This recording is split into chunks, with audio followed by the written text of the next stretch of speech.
When you're DPSing Garalon, there's two things you need to consider. If you want to maximize your personal DPS, you need to maximize the amount of time that you spend in the blue rings around Garalon's legs and be multi-dotting as much as possible. However, maximizing your raid DPS, this might not be the best thing, and let me explain why.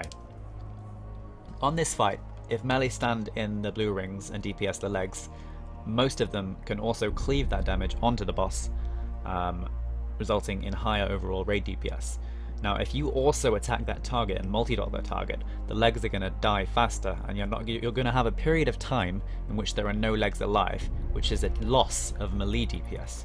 Now, in almost all situations, this is actually going to result in a loss of raid DPS, even though your personal DPS will be higher. So what I recommend is, if you are progressing on this boss, if you're struggling to meet the enrage timer, you and all your other casters in the raid should not multi-dot or assist melee on the legs. Ideally, the perfect amount of DPS on the legs would be to have one leg die just as the next one respawns. Now, if you're killing them any faster than that, you might want to think about pulling someone off of the legs and putting them onto Garalon. So whether or not you can multi-dot depends on your raid setup. During progression, I did not multi-dot at all. I just tunneled the boss and focused on him, and that was enough to get us our first kill. So please do bear that in mind before you listen to the tips in this video.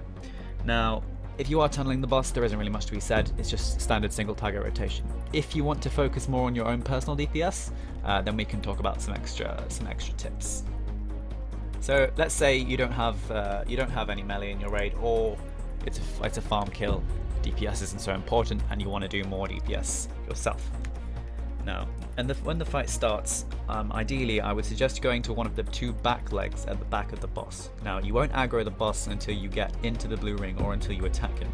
So as your raid runs into attack, you run into the back leg, and this gives you a bit more time because usually people will attack the front legs first. Now, don't apply your dots to the leg until you're in the blue ring, until you have the buff, which grants you 100% damage buff. If you apply your dots before you move in, and then you move in, your dots aren't going to scale up. You need to wait till you have the buff, and then apply the dots on the leg. Once you get in the ring at the start, apply the dots to that target, to Garalon, and to the other back leg, and then start nuking with Malefic Grasp and Haunt the leg that you're closest to. Nuke that to dead, and maintain dots on Garalon in the other back leg at the same time. Once your leg is dead, move to the other rear leg and DPS that one down as well. Now, for the remainder of the fight, it's pretty simple. You want to maintain dots on every target that's alive, all 3 dots, and whenever a leg is up, you want to move into the blue circle that leg is next to, and make sure your dots are updated with the 100% damage buff whilst that leg is alive. It's just about maintaining dots. Now, for this purpose, Killjaden's Cunning is going to be absolutely essential. Now, if you see here, as soon as a leg spawns, I move over to it, I put my dots on it. Now, if the leg, for example, was quite far away from me and I wanted to put my dots on straight away, then as soon as I get inside the blue circle, I would recast my dots again to make sure that they're benefiting from the 100% damage increase. This way, you're maximizing your dot up time. So as soon as a leg spawns, dot it up, run towards it, and then refresh the dots again with the 100% buff.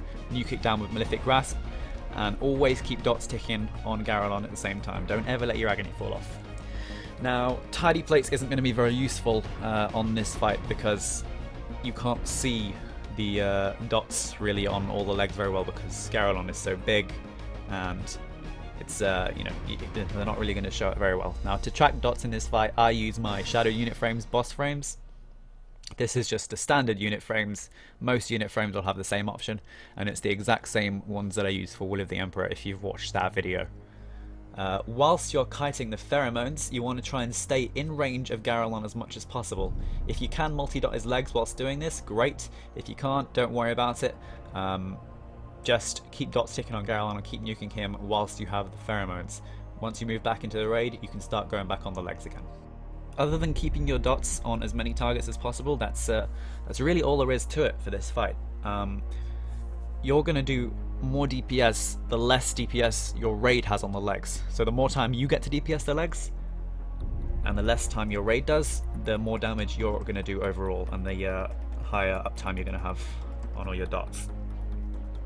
Now, once you do get it into the last 30% of the fight, the last execute phase, if you're doing heroic that is, everything is going to stay pretty much the same. As soon as the leg spawns, dot it up, run towards it, make sure your dots are remaining to tick on Garalon. Update them as soon as you get inside the blue ring with a Fell Flame and then Agony, and then nuke the leg down. Now it's worth noting you do not get soul shards back from drain souling the legs as they die, unfortunately. So do bear that in mind if you want to be soul and soul swapping.